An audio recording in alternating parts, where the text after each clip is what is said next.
Yo, yo, yo, welcome everybody to the Hulaham Hour. My name is Curtis Branham, my co-host Nicholas Julia, the highly esteemed fantasy football experts at your service.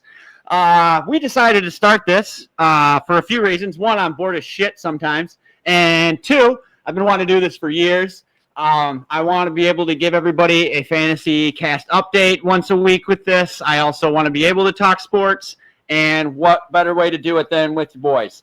So without any further ado, Nick, you got anything you want to add? Yeah, we're just happy to be on here and happy to give you guys some NFL info.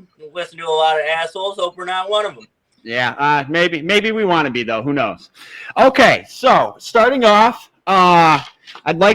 we run two different leagues. For those of you that don't know, we run one that's called The League. We've been running that one since 2017. I, ironically enough, have not made the playoffs since 2017. But that's for another topic of discussion. So with that league, both of our leagues are 12-man leagues. They are PPR leagues. We play IDPs. We play the whole nine. It's a very fun league. So we are recapping Week 13. Currently, Nick and I are at the very bottom of the standings, which is just outrageously awesome. So we've got a tight race this week. Ricky P outlasted me last place. I changed my team name from Dobbin These Nuts to last place because I'm fighting to not get last place. I got beat 159 to 150. Looks like Morty overpowered Kaziski Kush 169 to 144. Ryan's also in that same boat with us with the kind of shitty year. So we've got Talis Conks Crushers. I'm gonna sidebar here for a minute on Talis Conks Crushers. Nick, I think you know where I'm going with this. Gary is flirting with perfection. My first year in 2017 with this league, remember I went undefeated until the last regular season game. Blair beat me by 0.1, and then I beat him by 80 points in the championship. Still can't believe that happened. But anyways, what do you think the odds of Gary finishing this season undefeated are? I'd say it's about 70%. Come playoff time, you never know what happens. You just don't. His team on paper is disgusting. Like, it just makes me vomit. It's like he got 7 first-round picks. We pull those as drafters. Yeah, so I'm going to pull up Gary's team just to give you guys a taste of what he is working with here, okay? So for those of you that don't know, we've started quarterback, 2 running backs, 2 wide receivers, a tight end, a flex, a super flex, a defensive player, a defense special teams, and a kicker with 2 IR spots. This is Gary's team. Jared Goff, Kenneth Walker, Chuba Hubbard, Jamar Chase, Justin Jefferson, Brock Bowers, Juwan Jennings, Jordan Love. He has both his quarterbacks playing tonight. That's awesome. He also has on his bench Joe Mixon, Nick Chubb, Cortland Sutton, TJ Hawkinson. Holy shit. And he just put Austin Eckler on the IR. He has the most 200-plus point games this season. And he's still it's blowing my mind. I had an opportunity to beat him, if you remember, and because he had like 4 guys on buys, he was playing people single, and I just well, it was mainly wasn't that the week that who went off for like 45 points? Somebody went off for like 45 points. I don't remember who it was, but regardless, I'm getting off track. Okay, anyways, Gary was playing Lil Cox and won 166 to 150. His top performer was Brock Bowers with 30 points. You know you're winning well when your tight end is your best freaking performer. All right, and CD's taillights pulled an upset against Pigskin Princess, our reigning champion, 161 to 142. What's that? I only lost 9 in a row before. That's all right. Dude, yeah. It's funny because in this summary, it does say eventually that you did get back into the win column. That was kind of funny. So, but it wasn't hard to outperform Sarah with 21 points out of her best player. So, yeah, gotta love it. Scotty doesn't know fantasy, squeezed by Moody as fuck. 161 to 154. Joe Burrow topped Scotty's performers with 25 points. Catalina's Pillows defeated Old Conk in a thriller, according to my sources. 159 to 143, with Jaden Daniels reigning in 33.64 points for Catalina's Pillows. League updates. Con Crushers remains undefeated at 13-0. Scotty Doesn't Know Fantasy and Ricky P are closing in at 9-4 and 7-6 respectively. Playoff spots are heating up. Speaking of playoff spots, we have Taos Conch Crushers at 13-0 and number 1. They have clinched the top seed and have just dominated all year. Scotty Doesn't Know Fantasy and Old Conch have secured their postseason playoff chances. We have 3 that are in the hunt, and we have a couple that are fighting for an absolute miracle. Ricky P, Morty, and Lil Conks are at 7-6 and 6-7 respectively. We got Ricky P and Morty coming in with a 99 and a 96% chance to make the playoffs, while Lil Conks sits at 60. You've got Pigskin Princess at 33, last place myself at 5, Moody AF at 5%, and Catalina's Pillows has a whopping 2%. And sadly, Nick, CD's Taillights and Team Kaziski Kush have already been eliminated from playoff contention. So with that being said, Nick, me and you had a little wager at the beginning of the season that I'd like to speak on for a second. That I made a bet that your team that you drafted would not make the playoffs, and I did win that bet. However, I'm not far behind you.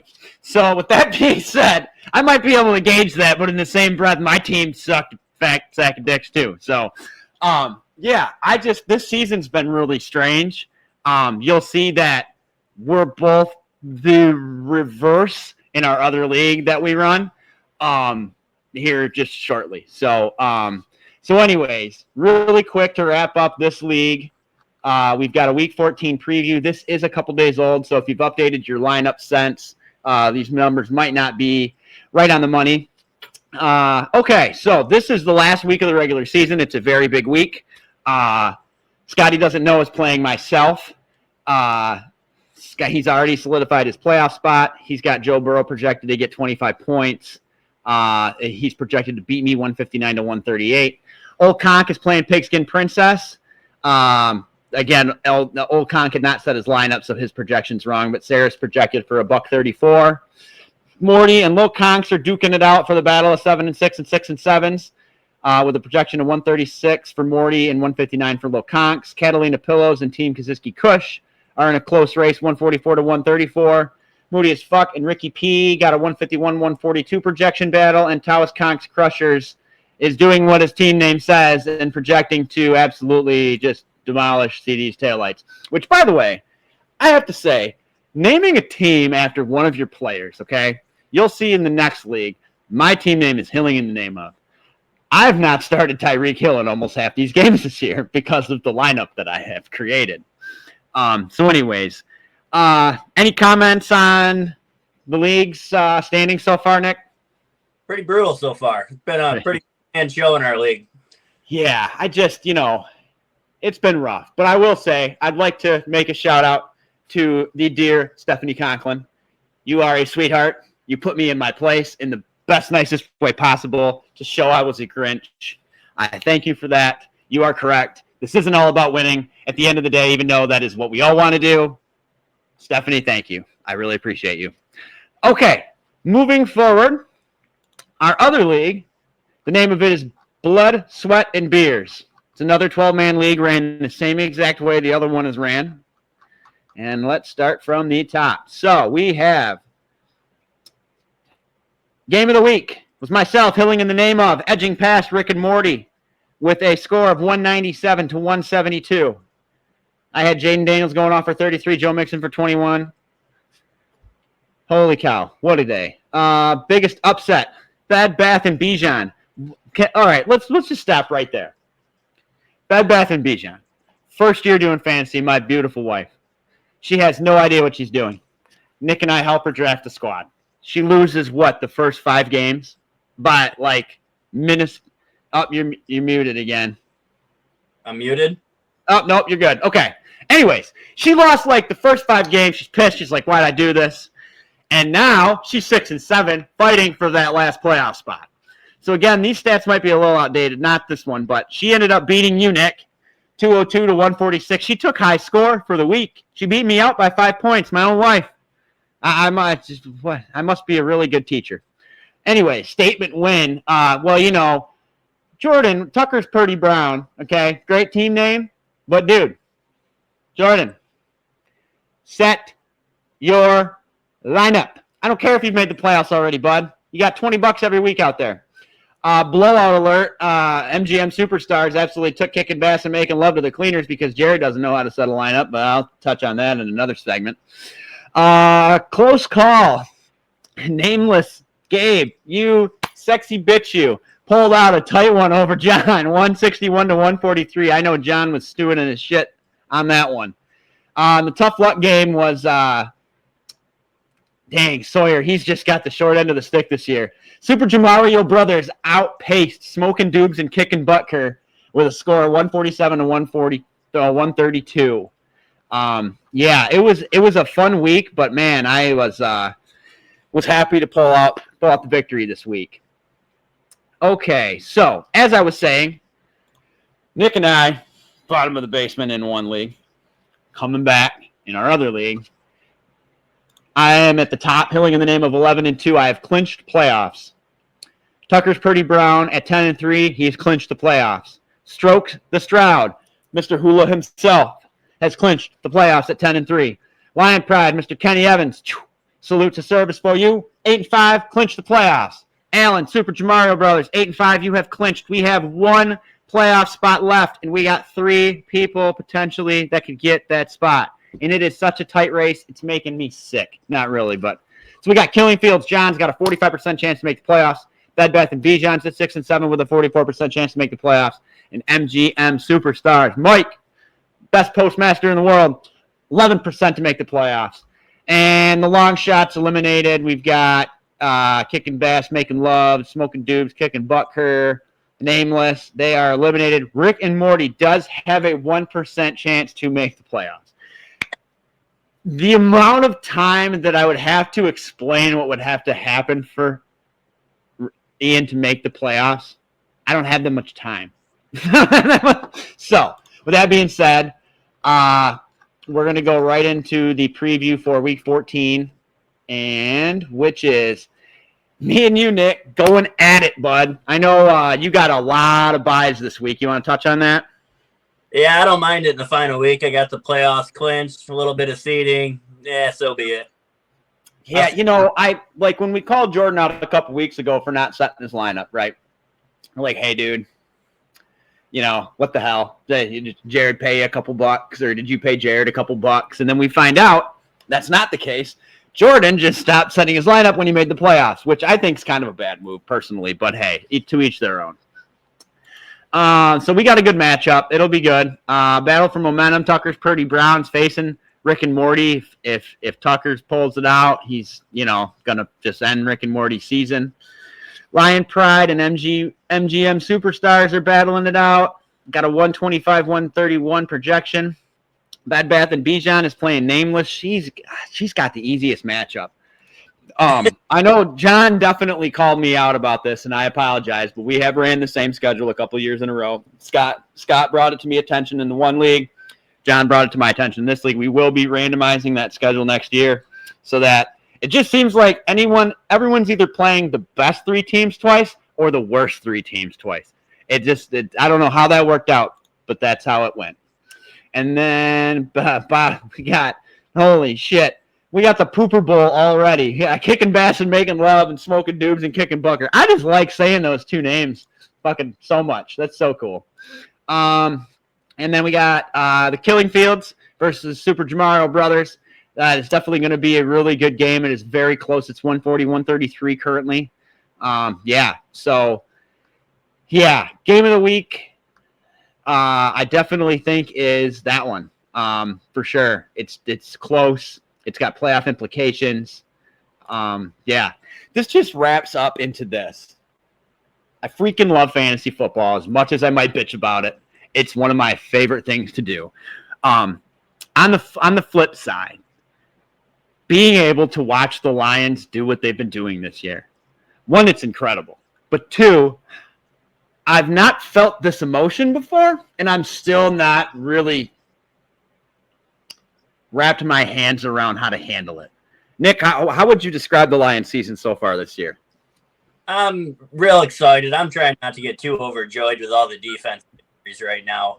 We can pull one out against the Pack tonight. I'll feel a little more confident than I do right now for sure. So let me pull up my betting because I have just been killing it lately. I think I told you I was 1 point away. I only got out of the 13 games last Sunday. I missed the Colts and the Patriots game, and it was because of a blocked fucking field goal. Oh, that was another $2,800. That would have been really nice to have this time of year. So what was I going to look up? I don't even remember now. Oh, what I bet. So let's see here. I think I've got the Lion. I think it's like a 7-leg parlay that I did. And I believe I've got like the Lions scoring over 34.5. I believe I have Jared Goff throwing for over. Here we go. It's loading. Glad the internet's great. Okay. Yes, I have the Lions winning on the money line. Over 34.5. Amon-Ra to have 50 receiving yards. I have Jared Goff getting 2 passing touchdowns. I have Jared Goff throwing for 250 plus. I have Amon-Ra and Jahmyr Gibbsy scoring a touchdown at any time. That is plus 1,300, which actually seems pretty low for being a 7-leg parlay. I know a couple of the things are pretty low, but all right. So we all know who you got in the game, Nick. But what do you got for a score? I got 27-24 Lions. 27-24 Lions. I'm trying to remember what I said earlier when I called it, and I think my prediction was 38-24 is what I said. Yes, 38-24. I still think it's going to be a 2-touchdown game, but I definitely think it's going to be very close to the end. I have a feeling defense is going to step up because Dan Campbell has a way of motivating humans that I'll never figure out, or do I really want to figure out. But when someone goes down hurt, especially someone as big as Hutchinson, you can't fill that shoe with one person. It's impossible. But when you have multiple people step up, which is what happened, we still keep going. But when those multiple people that step up also get hurt, it's just really hard to depend on practice squad defenses at this level. So I'm really intrigued tonight to see how we handle the Packers. I still am convinced, sorry, Tom Grossi, that Jordan Love is very highly overrated. I think he's honestly a little bit more reckless than Brett Favre. With years to come, I think we'll see that come to fruition. What are your thoughts on Love? I think he shows brilliance, but he's still a young quarterback. You got to remember, he's only a second year starting in the NFL. He's got a long way to go. It shows. I know he's done really good, but it definitely shows that he still is very. I don't want to immature is the wrong word, but he's got a lot of room to grow. But I really don't want to see it because I really just, yeah. But dude, the NFC North as a whole this year. If someone came to me the first week of September and said, "Hey, the NFC North is going to be the best division in football," I would have laughed in their face. Okay, you had the Vikings potentially starting a rookie quarterback in J.J. McCarthy, who's a great quarterback, but he's a game manager. Then he goes down hurt. You get Sam Darnold, who's just been sworn off as like. I was at Sam Darnold's first game. It was at Ford Field. Okay, his first throw ever was a pick six. I remember almost crying like a freaking baby. Okay. Then I proceeded to watch the Lions get routed like 46-14. It was just awful. It was. I think it was the beginning of the Matt Patricia era, which I'm convinced that man is a living, breathing curse for teams at this point. After watching what happened to the Eagles last year when he came in as defensive coordinator and they didn't win a fucking game after he came into town. But it's just been so exciting and invigorating for once. Like I remember earlier in the year, we're all texting in the group chats, and I said, "Isn't it nice to be complaining about a team that's currently winning a game?" Remember that? Yeah. And it just is. It truly is. So what to you's been the most exciting thing to watch with the Lions this year? Our offense and Ben Johnson is just, there's so many tricks in the bag. It's unbelievable. You never know what's coming. Yeah. I know Ben Johnson's probably going to leave. It's almost inevitable. Pray to the gods that he doesn't. I like Ken's idea of just paying Ben Johnson and Aaron Glenn head coach money, because why not? But they want to spread their wings. I totally get it. The only thing I will say is this: Ben Johnson, do not, for the love of all that is holy, go to Chicago, because you will do exactly what the last three coaches did there, and I don't want to see that happen to you. I like you too much, and I don't want to have to play against you, and Dan Campbell's going to show up in Chicago and kick the shit out of you anyways. So that's a whole other topic. I think Caleb Williams is the most overrated quarterback in the draft this year. I don't know how anyone can take him seriously when he paints his fucking fingernails, but that's again another topic. So, okay. With that being said, let's do a little preview of the NFL this week. What do we got here? What's the schedule? Okay. I believe there's a lot of playoff implications this week, if I'm not mistaken, right? There is. Yeah. That's wide open. Yeah. So, let's do some pick'ems. We already did tonight. We both got the Lions. I should probably write this down. Regardless. Jacksonville, Tennessee. Who you got? That's a real barn burner there, but I'm going to have to go with Tennessee on that with Trevor Lawrence being on the IR. I feel like it's going to be like watching teams if they took fentanyl before they played a game. I just have not been – I watched our Lions absolutely make these teams look like high school football teams this year, and that's how they played all year. Like, the Tennessee's best wide receiver has like 20 catches, and half of them are for touchdowns. Like, how's that even possible? So who you got? I got Tennessee in that. Do you? Yeah, I believe. Let me pull up what I did my parlay, I believe, already. If I haven't, I'm going to do one as we speak. Yes, here we go. All right. Yep, I got Titans in that as well. Okay. New York in Miami. Aaron Rodgers has just been so much fun to watch this year, hasn't he? It's been amazing. Oh, yeah. I tell you, it's, rooting against him my whole life. I've never really cared for him. I'm sure he's whatever. But when they put the stat on ESPN of the two quarterbacks before him that they ran out of town that had better stats than Rodgers is showing this year, and the fact that man still has a job blows my mind. But I regress because he's good for ratings. He is. He brings in the people. And that's, at the end of the day, what this is all about. So I can't, in my good conscience, pick the Jets ever to win a game or anybody that's affiliated with him. So I got Miami. Who you got? This is kind of his final farewell tour. I'm going to take the Jets in this one. Are you? Yep. Okay. All right. I like it. Okay. Let's see. Next game, we got Atlanta in Minnesota. Now, Minnesota, what a weird team this year. Like, they're obviously good, right? But they don't win like the Lions win. Am I wrong? Have they had a blowout win all year?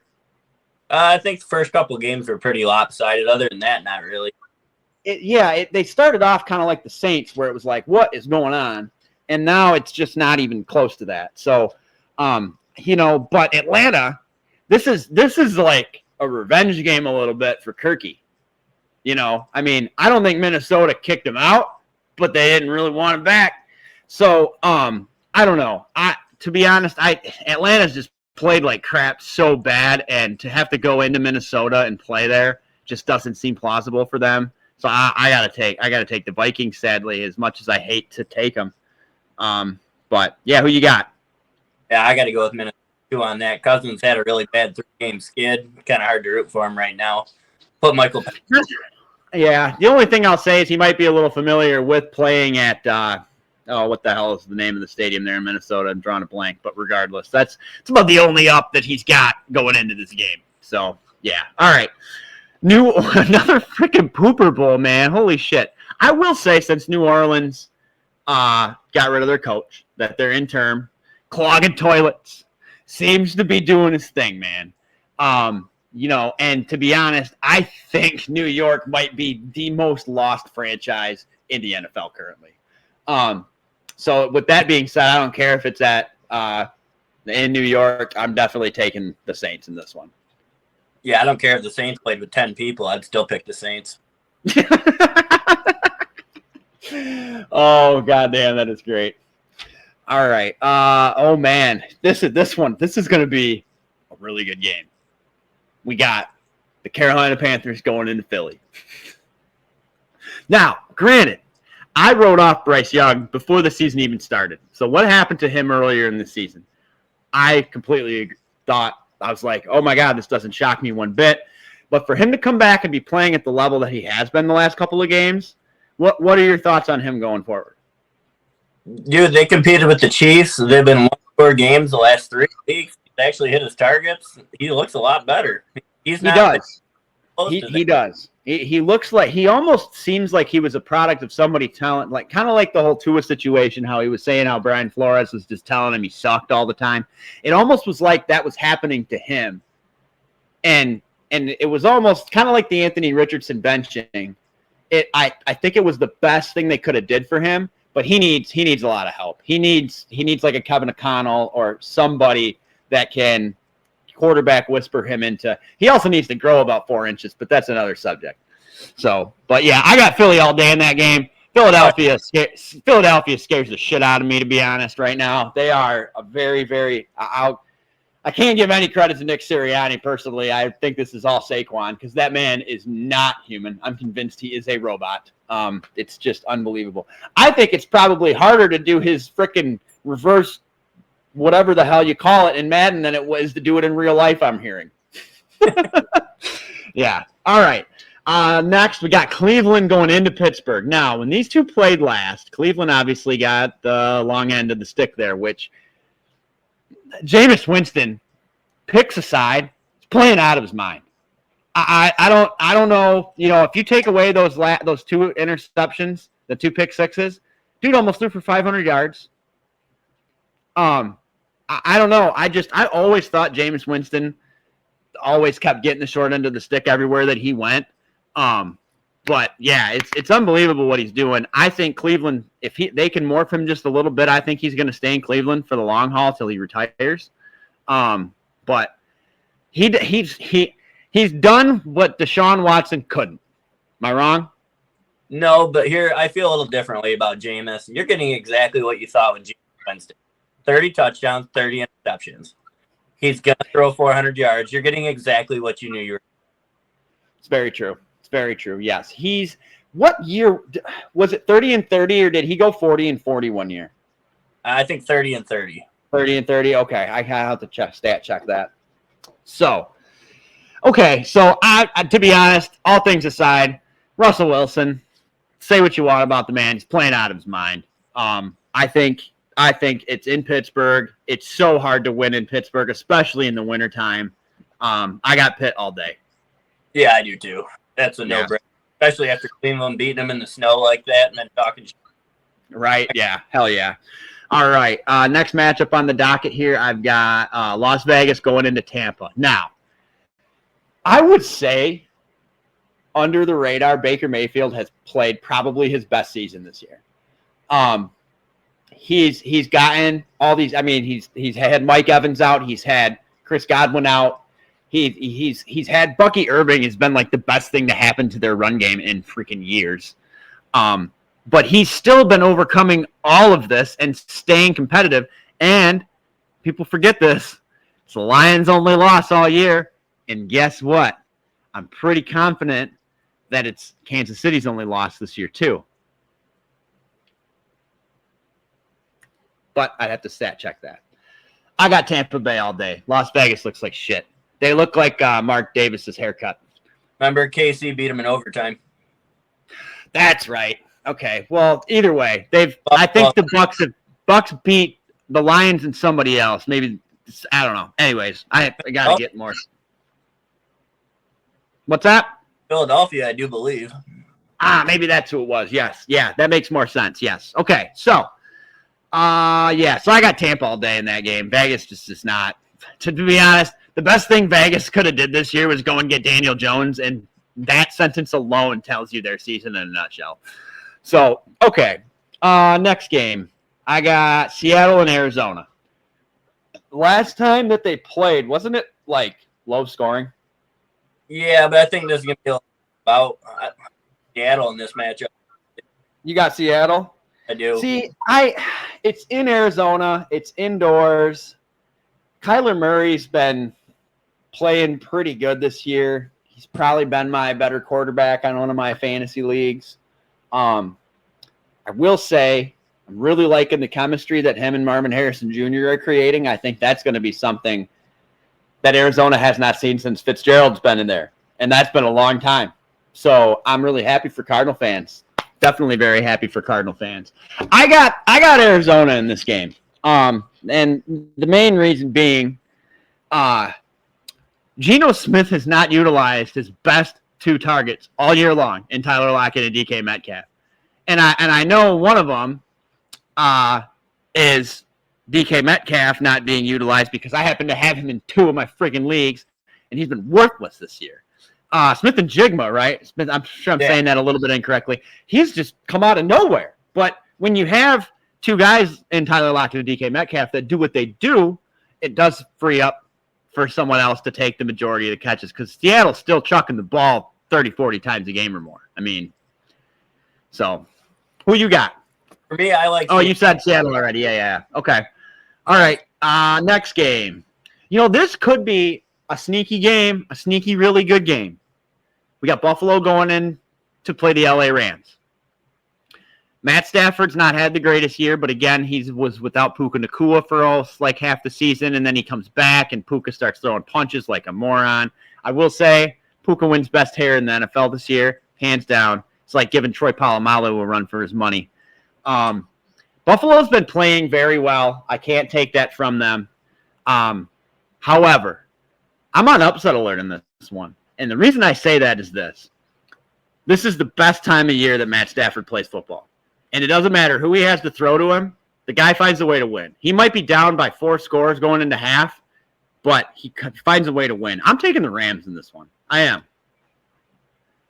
I got the Bills rolling 35-21. Yeah. It's going to be a good one, I think. If LA's D can step up like this much, I really think it'll be a really good test for Buffalo. And they've already clinched. Not that you're going to take your foot off the gas, but you do have that mindset. Once you've clinched that spot, that we'll see. So okay, looks like Patrick playoffs the last 4 years. You want home field advantage. Yeah, that's true. Okay. Wrapping up the late window Sunday, we got Chicago going into San Francisco. Holy shit, I don't know. This might be the worst game of the week. What's that? I'm not going to watch that on Red Zone. Yeah. So, Chicago, we all know what's going on with them. I truly, as much as I talked bad about Caleb Williams in the beginning of this episode, I truly do feel for him because I do feel he does have potential. But Chicago, I don't know who the owner of the team is, but take some advice. Sell the team to someone that knows football. That's all I got to say. So even as banged up as San Francisco is, going into San Francisco to play them, they got Brock Purdy back. Juwan Jennings has been a stud this year out of nowhere. I got San Francisco all day long. Now, I think it's going to be a good game because the Bears have played everybody close. They just can't win. Ha! Welcome to being a Lions fan since 1991. Anyways, who you got? I got the Bears. Do you really? Okay. What do you got for a final score? I got that 21-17. I love it. Sam's so bad on offense, and their defense just is so injured. Yeah. All right. We got the Los Angeles Chargers, who honestly, I have not seen, besides Dan Campbell, I've not seen one human being come into an organization and make such an impact so quickly as Jim Harbaugh has with the Chargers. Very impressed. Kudos to Jim Harbaugh there. Anyways, I absolutely think that Kansas City is full of devil magic. Shout out Brandon Perna. Devil magic.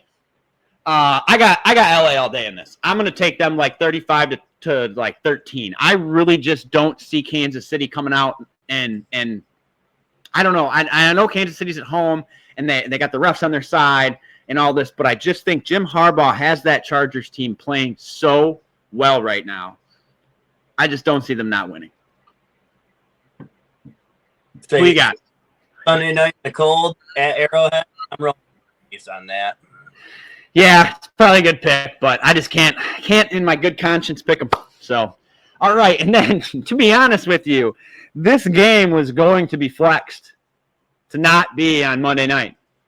It shouldn't be. We've got Cincinnati and Dallas. I am very intrigued, though, by the Simpsons cast that's going to be held on ESPN Plus. I'm I'm probably going to watch the game on that just to see what they're doing. Because do you remember when they did the Toy Story game last year? Did you remember that? Yeah. I thoroughly enjoyed that. I thought it was just different and fun, and, the kids are the hardest demographic to get to watch something. And we need kids to be wanting to watch the NFL. I think it was a great thing. I think the Simpsons thing will be a great thing. I like when they put some of the CBS aired games on Nickelodeon and they do the slime touchdowns and all that. Kudos to Paramount for thinking that up. I hope they do more of them, to be honest. I just hope that with Matt Groening being this renowned time traveler, that he can guess a better matchup for next year. That would be lovely, because I'm so sick of watching Dallas in primetime. It's disgusting. And Jerry Jones, also, already told the Chicago Bears owner to sell the team. Sell the team, bro. Sell the team. Give America's team back to America, Jerry. That's all I'll say on that. Who you got in the game, though? He doesn't need to sell the team necessarily, but fire himself as GM and get an excellent. Love it. I got the Bengals in this game. There's just no way that Joe Burrow has been playing at such an elite level this year. I honestly feel terrible for him that they should be a playoff contender. They should be, and they're just not, because whatever. I don't know. So, but who you got? I got Cincy, but they've scored over 30 points in 5 losses this year. It's insane. Dude, if I was Joe Burrow, I'd be like slashing the tires of my defensive lineman, being like, dude, I'll buy you new tires if we win a game.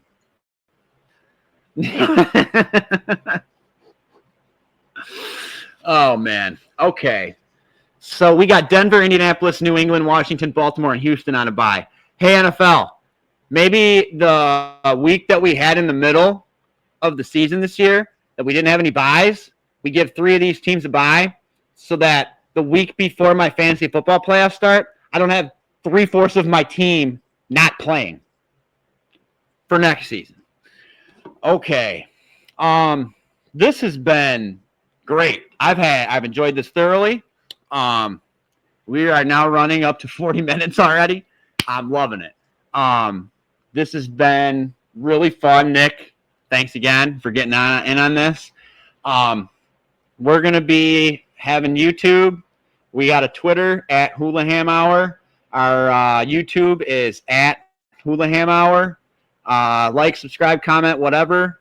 It's going to take a long time to get this off the ground. I know locally I'm going to start sending this off to all our people in our fantasy. We do have a shop as well. It's streamlabs.hulahamhour.com, I believe. You can get merch. We'll have merch that we'll start wearing on these and things too. And as this show progresses, we will be having some guests. I will definitely be having some guest spots. We've got 3 guests lined up already, I believe, that are going to get on probably in the next few episodes. But yeah, we plan on doing this once a week to recap the previous week in fantasy in the NFL, to talk about upcoming games, and not saying any other sport is off topic, but to be honest, there hasn't really been a lot going on in the sports world the past couple weeks. What do you think? There's been a lot going on in the sports world. I watch a lot. A lot of Well, okay, let's put it this way. I haven't heard any big headline news. You got a headline you want to talk about? Well, the Red Wings aren't what we thought they were this year. Pistons are a hair better. Yeah, it was cool to see that stat in the beginning of the season when Cade Cunningham, I believe, he had like back-to-back triple doubles, Yeah. and it was the first time since like Isaiah Thomas that we've had that happen. But I digress again because we grew up, we watched the Pistons win the championship. We grew up, we watched the Tigers go to a World Series. They might not have won it, and then look what they did again this year. Okay, Detroit is not New England. Okay, we don't always have a team in the playoffs, like in the Boston Bruins and the Patriots, okay? Boston sports, go find your khakis. I don't know what to tell you. We're not that. It seems like we always have one team that's good, which I'm cool with the Lions because they've been in the drought the longest. Now, the Pistons are almost there. I think our last championship was 2006, I believe. Yeah, so we're approaching the 20-year mark on that. So hopefully they can get that together. But big shout out, rest in peace, Mike Ilitch, because ever since he's passed away, Detroit sports just haven't been the same. They really haven't. At least in a football or in a basketball and hockey standpoint, they just have not been the same. There just will never be another Mike Ilitch, that's for sure. So, yeah. Okay. Today's episode was brought to you in part by Brandon's Jewelry. It was also brought to you in part by Bob Bush. And cheers. Brother, thank you for logging on with me. Guys, I look forward to keeping this up. And, not to rip Pat McAfee off, but say something nice to somebody. It might change their goddamn life. So you got anything else, brother man? Nope. You guys have a good night. All right, brother. We'll see you next week, man. See ya. All right, later, bro.